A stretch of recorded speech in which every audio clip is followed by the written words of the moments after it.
Film की शुरुआत होती है मंगोलिया के डिजर्ट से, जो कि ईस्ट एशिया का सबसे बड़ा रेगिस्तान है। और इस रेगिस्तान के बीचों बीच एक कंपनी आई होती है जो कि यहाँ से तेल निकालना चाहती थी, पर इनकी इन्फॉर्मेशन गलत निकलती है, यहाँ कोई तेल नहीं होता। जिसके बाद ये अब यहाँ से वापस जाने का निर्णय लेते हैं और इनको वापस ले जाने के लिए यहाँ पर एक प्लेन भेजा गया है, जिस प्लेन के पायलट का नाम फ्रैंक होता है और उसके साथ उसका को पायलट भी था। और अब सभी वर्कर्स अपना अपना सामान लेकर जहाज में चढ़ जाते हैं और प्लेन में बैठकर अपने शहर बीजिंग के लिए निकल पड़ते हैं। लेकिन कुछ ही देर बाद उनके इस सफर के दौरान एक बहुत बड़ा तूफान आना शुरू हो जाता है, जिसे देखकर फ्रैंक का को पायलट कहता है कि हमें अपने प्लेन को एक बार लैंड कर देना चाहिए और तूफान थमते ही हम दोबारा उड़ान भर लेंगे। लेकिन फ्रैंक उसकी बात नहीं मानता और इसी वजह से ये उस तूफान में फंस जाते हैं। ये रेडियो की मदद से संपर्क करने की कोशिश करते हैं, पर उनका संपर्क नहीं हो पा रहा होता। इसी दौरान उनका एक इंजन भी खराब हो जाता है और अब फ्रैंक इमरजेंसी लैंडिंग के लिए तैयार हो जाता है, पर उसे आगे कुछ भी दिखाई नहीं दे रहा होता। और उनका प्लेन जैसे ही नीचे उतरने वाला होता है तो उनके प्लेन का पिछला हिस्सा एक चट्टान से टकरा जाता है और पीछे का दरवाजा खुल जाने के कारण एक वर्कर नीचे गिर जाता है, जिससे उसकी मृत्यु हो जाती है। और अब इनका प्लेन रेगिस्तान की रेत में घिसटता हुआ आगे तक जाता है और जब प्लेन रुकता है तो उसके अंदर 2 और वर्कर्स की मृत्यु हो चुकी होती है। लेकिन अब ये इस खतरनाक रेगिस्तान में फंस चुके हैं। जिसके बाद ये अपने खाने की सप्लाई को चेक करते हैं, जहाँ इन्हें पता चलता है कि इनके पास 1 महीने का खाना है। पर तभी इनमें से एक आदमी कहता है कि मैं चलकर इस रेगिस्तान से बाहर निकल सकता हूँ, क्योंकि मैंने बहुत सी जगहों पर हाइकिंग और ट्रैकिंग की हुई है। लेकिन बाकी लोग उसे समझाते हैं कि यह जुलाई का महीना है, जो रेगिस्तान में सबसे अधिक गर्म होता है और तुम इस गर्मी में जिंदा नहीं बच पाओगे। सभी उसे समझाते हैं कि तुम्हें रास्ता भी नहीं पता है, इसीलिए तुम इस रेगिस्तान में गोल गोल घूमते रहोगे। और यह बात उस आदमी को समझ आ जाती है। अब उसी रात जब ये सभी सो रहे होते हैं तो बाहर तूफान के कारण मौसम खराब हो जाता है और तभी इनमें से एक आदमी,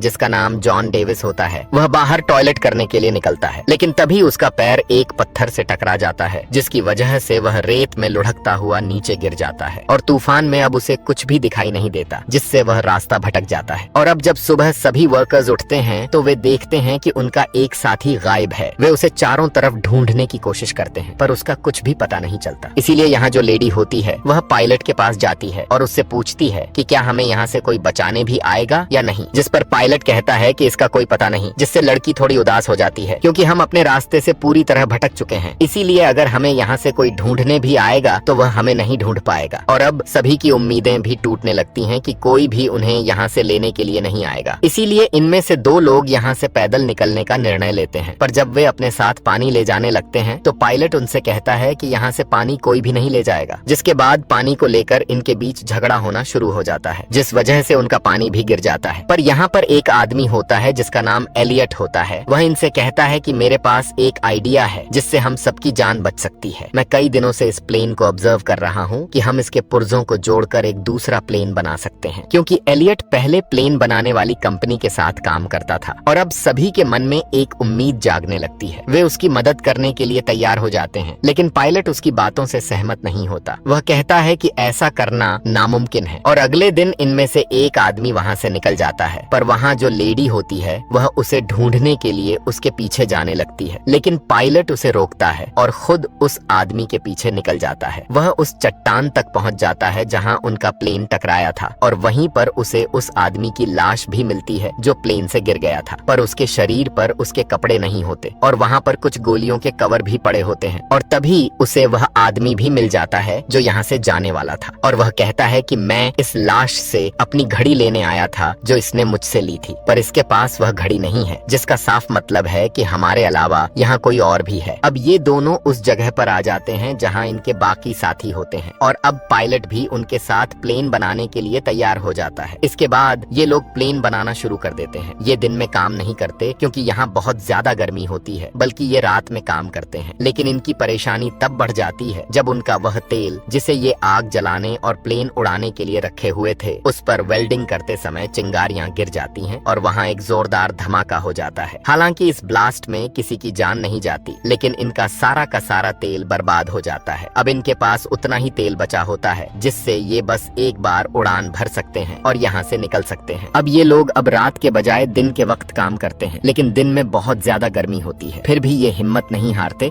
और काम शुरू कर देते हैं। अब जब इन्होंने प्लेन को रीबिल्ड करना स्टार्ट किया है तो एक विंग को जोड़ना जरूरी है। इनके पास सिर्फ एक ही मौका है अगर विंग गिर गया तो ये लोग प्लेन को दोबारा नहीं बना सकते क्योंकि इनके पास क्रेन नहीं है। ये विंग को धीरे धीरे ऊपर से नीचे गिराते हैं, लेकिन अचानक वो चैन टूट जाती है जो विंग को होल्ड किए हुए थी। विंग जमीन की तरफ घिसकता हुआ जाता है और सीधा प्लेन से टकरा जाता है। ये देखकर सब हैरान रह जाते हैं। प्लेन के अंदर इनका एक दोस्त पहले से होता है जिसका काम था उस विंग को बोर्ड से जोड़ना। जब विंग गिरता है वो बाहर आता है और कहता है मैंने काम मुकम्मल कर दिया। असल में विंग गिरते हुए उसी जगह पर लगता है जहां लगना चाहिए था। इस तरह प्लेन का स्ट्रक्चर मुकम्मल हो जाता है। अब सबको उम्मीद होती है कि वो यहाँ से उड़ा सकते हैं। सब खुशी मनाते हैं, डांस करते हैं और एंजॉय करते हैं। साथ ही वो रेगिस्तान की रेत हटाकर एक रनवे तैयार कर रहे होते हैं ताकि प्लेन टेक ऑफ कर सके। लेकिन सब कुछ आसान नहीं होता। एक दिन एक डेंजरस इलेक्ट्रिक स्टॉर्म आता है। बिजलियां गिर रही होती हैं और विंग के अंदर पेट्रोल होता है, इसलिए सब लोग वहाँ से दूर भाग जाते हैं। एलियट नहीं जाता। वो चाहता है कि प्लेन सेफ रहे। जब उस पर बिजली गिरने वाली होती है, फ्रैंक उसे खींचकर नीचे गिराता है और उसकी जान बच जाती है। अगर एलियट को कुछ हो जाता तो फिर कोई प्लेन मुकम्मल नहीं कर सकता था। अब ये लोग अपने प्लेन का नाम फीनिक्स रखते हैं। फीनिक्स इजिप्शियन मिथोलॉजी का एक जानदार होता है जो रेगिस्तान से दोबारा जन्म लेता है। बहुत पावरफुल माना जाता है, लेकिन अभी भी इन्हें अपने प्लेन पर काफी काम करना बाकी है। धीरे धीरे इनका पानी भी खत्म हो रहा होता है। एक रात वो लोग दूर से कुछ टेंट्स देखते हैं। वहाँ कुछ लोग सो रहे होते हैं। ये लोग असल में स्मगलर्स होते हैं जो हथियार सप्लाई करते हैं रेगिस्तान के रास्ते। फ्रैंक कहता है कि हमें उनसे पानी की मदद लेनी चाहिए। एलियट मना करता है, लेकिन फ्रैंक और कुछ साथी उन स्मगलर्स के पास जाते हैं। फ्रैंक और उसका दोस्त एक पत्थर के पीछे छुप जाते हैं ताकि अगर कुछ गलत हो तो अटैक कर सकें। इनके पास गन्स होती हैं। जब वो पानी मांगते हैं तो एक स्मगलर इनके एक आदमी पर गोली चला देता है। फ्रैंक और उसका दोस्त फौरन फायर करते हैं और कुछ स्मगलर्स को मार देते हैं, लेकिन एक स्मगलर जख्मी हालत में भाग जाता है। फ्रैंक के पास मौका होता है उसे मारने का, लेकिन वो गोली नहीं चलाता क्योंकि वो खूनी नहीं बनना चाहता। जेम्स उन मरे हुए स्मगलर्स में से एक की घड़ी देखता है। वो घड़ी उस दोस्त की होती है जो प्लेन से गिरकर मर गया था। इसका मतलब ये है कि ये वही स्मगलर्स हैं जो पहले भी यहाँ आए थे। अब एक जख्मी स्मगलर को ये लोग अपने प्लेन के पास ले जाते हैं। कुछ लोग कहते हैं कि उसे मार दिया जाए, लेकिन फ्रैंक मना करता है। जब सबके बीच बहस हो रही होती है, एलियट अचानक उस स्मगलर को गोली मार देता है। इस पर फ्रैंक और एलियट के दरमियान बहस शुरू हो जाती है। एलियट फ्रैंक को दोष देता है। वो कहता है कि तुम पायलट थे, तुम्हारी वजह से हम यहाँ फंस गए हैं, तुम्हारी वजह से हमारा एक साथी भी मर गया, मैंने मना किया था, फिर भी तुम गए वहाँ। ये बात सुनकर फ्रैंक को गुस्सा आ जाता है। वो एलियट को एक जोर का पंच मार देता है। अब एलियट नाराज हो जाता है क्योंकि उसकी ईगो हर्ट होती है। वो कहता है मैं अब प्लेन नहीं बनाऊंगा, जितना काम मुझे करना था मैं कर चुका हूँ। मैं यहाँ 10 लोगों के बराबर काम करता हूँ और तुम सब सिर्फ आराम करते हो। केली उसके पास आती है और कहती है तुम्हारे बगैर हम ये प्लेन नहीं बना सकते, हमें तुम्हारी जरूरत है। एलियट कहता है अगर सब लोग मुझसे रिक्वेस्ट करेंगे तभी मैं काम शुरू करूंगा। फिर सब लोग, यहाँ तक के फ्रैंक भी, उससे रिक्वेस्ट करते हैं। फ्रैंक कहता है तुम ही यहाँ के बॉस हो, कृपया इस काम को मुकम्मल करो। एलियट मान जाता है। फिर सब मिलकर दोबारा से प्लेन बनाने के काम में लग जाते हैं। एक दिन ये लोग दूरबीन से देखते हैं कि वो स्मगलर जो भाग गया था अब अपने दोस्तों के साथ वापस आ गया है, लेकिन वो आगे नहीं बढ़ते क्योंकि वो जानते हैं कि इन लोगों के पास अब उनके ही हथियार हैं। स्मगलर्स को पता होता है कि इनका पानी और खाना जल्दी खत्म हो जाएगा और जब ये कमजोर हो जाएंगे तो वो हमला करेंगे। ये लोग और भी तेजी से काम करना शुरू कर देते हैं। आखिरकार उनका काम मुकम्मल हो जाता है। तभी फ्रैंक को एक मैगजीन मिलती है जिसमें कई तरह के प्लेन्स के मॉडल होते हैं। पता चलता है कि एलियट ने प्लेन का मॉडल इन्हीं टॉय मॉडल्स को देखकर बनाया था। दरअसल वो छोटे छोटे उड़ने वाले मॉडल प्लेन्स बनाया करता था, लेकिन कभी भी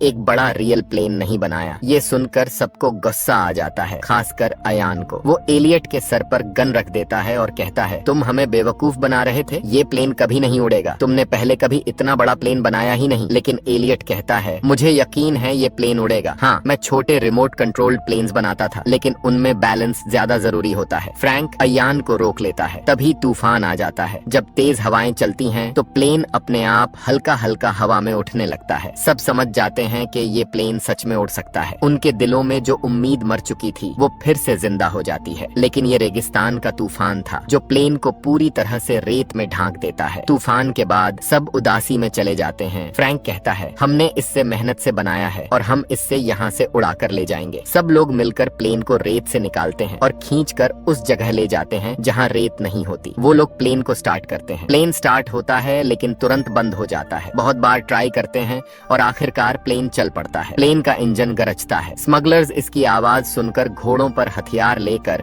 इनकी तरफ भागने लगते हैं। सब लोग प्लेन के ऊपर चढ़ जाते हैं और विंग्स से लटक जाते हैं। दरअसल इस प्लेन के डिजाइन में में अंदर बैठने की जगह नहीं होती। इन्होंने एक बड़े प्लेन के हिस्से से छोटा प्लेन बनाया होता है। प्लेन रनवे पर भागता है और पीछे से स्मगलर्स गोलियां चला रहे होते हैं, लेकिन किसी को भी गोली नहीं लगती। जैसे ही रनवे खत्म होता है, स्मगलर्स को लगता है ये लोग गए काम से, लेकिन अगले ही पल उनका फीनिक्स उस खाई से उड़ जाता है। सब लोग खुशी से झूम उठते हैं। महीनों की मेहनत आखिर कामयाब हो गई। इस तरह से ये लोग मौत के मुंह से उस खतरनाक रेगिस्तान से निकल जाते हैं, जहाँ से बचकर निकलना नामुमकिन था। एलियट की फोटो एक मैगजीन में छपती है, जहाँ लिखा होता है नासा की नई उम्मीद, मतलब वो अब नासा के लिए काम करता है। इसी के साथ ये मूवी खत्म हो जाती है।